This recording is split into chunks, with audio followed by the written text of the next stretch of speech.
Good evening, everyone. My name is Matthew Ogden, and I'd like to welcome you to a live broadcast from LaRouchePAC.com.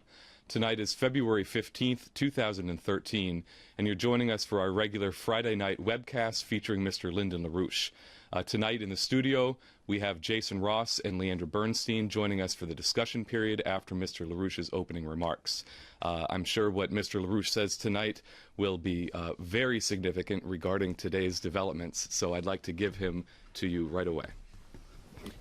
Well, there are several things to be taken up which are of notable importance. Of course, one of them is what's happened in Siberia and all over the press today, so I don't think that really is still news.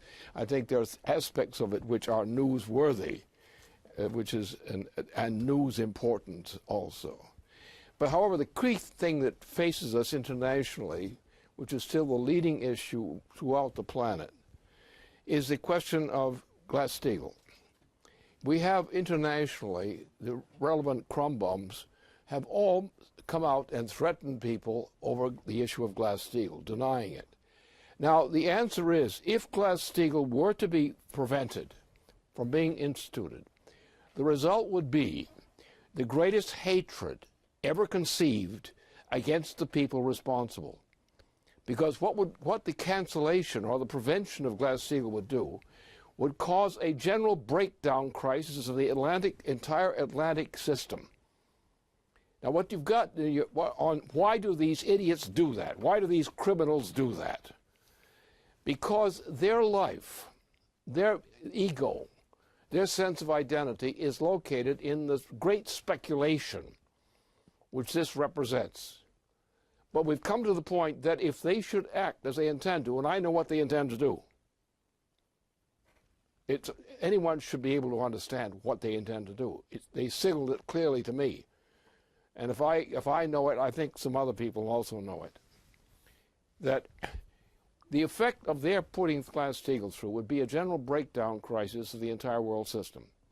Now, this would include a step which would be the elimination of Ben Bernanke. Because what they would do is they would not try to bail out Ben Bernanke in his operation. They would do something much nastier.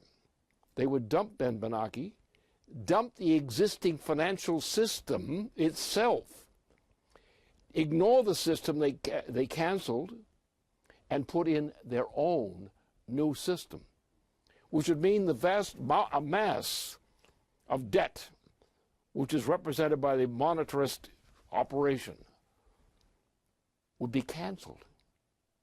In its place, they would have a new system of finances, which ignores entirely all the obligations associated with the old, which would mean that most of the people of the world would be starving to death quickly.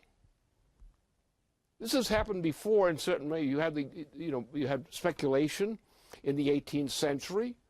What was going on in the middle of the United States, or what became the United States, the great speculation. And what happens in a case like this, the amount of debt outstanding on account of this bailout system, a monetarist system, of easing, a financial easing, a monetary easing, it's got to be canceled. So there will be no such money available. There will be no such reserves. What will happen will be an international cabal will create a new system of money, which will be much smaller, much more feasibly handled than the present one. What will happen to all the people who were excluded from the use of this more limited quantity of money? They will starve to death. And that's the intention behind what this President of the United States presently is doing. That doesn't mean he's the author of it. It means what they've signaled, because you cannot possibly pull off what they say they intend to do. There's no way you can bail out this system except by canceling it and putting in an absolutely new one. Now, this has happened before, but on a much more limited scale. So you can imagine the effect that if they proceed with this operation and were to succeed in pushing through the objections to Glass-Steagall and are forced to unleash the debts which they're trying to hide now, it won't work. What they will simply do, have to replace and cancel the debts outstanding now under the present arrangement and come in with much more modest ones, but they pay them to rich people, which means there'll be still less for the people otherwise. This goes together with the Queen's project for reducing the population of the planet from about 7 billion people to the order of 1 billion people. That's exactly what they've planned. And anyone who's going along with this opposition to Glass-Steagall from here on is going to be denounced internationally by me and by others as mass murderers. They'll be the most unpopular people crawling around or slithering around the planet. And that's exactly where we're headed. Now, a lot of people don't want to think of things sometimes that they think are too frightening. They are easily scared. All these pompous asses are easily scared. Just a little whimper of a donkey's bray, and they'll scatter to the winds. But those who intend to do things, such as the British Queen and other people of that sort, are mass murderers when they think it's necessary to be so. And that's what we're faced with. So anybody who's telling you that Glass-Steagall is not to be enacted is actually acting on behalf of mass murderers. And most of the people of the United States are the indicated victims, among others. So that's where we stand this date. That's the issue. They put the issue on the platter. I know exactly what they're doing because I know how systems work. And what they're doing, the only way it will work, is cancel the entire bailout system. Just wipe it off the plate and come in with a new system in which people who are privileged will be brought into that system, and they will be given relatively good incomes to live on, but unfortunately the greater majority of the population will have none. This is the greatest population reduction scheme so far in known history.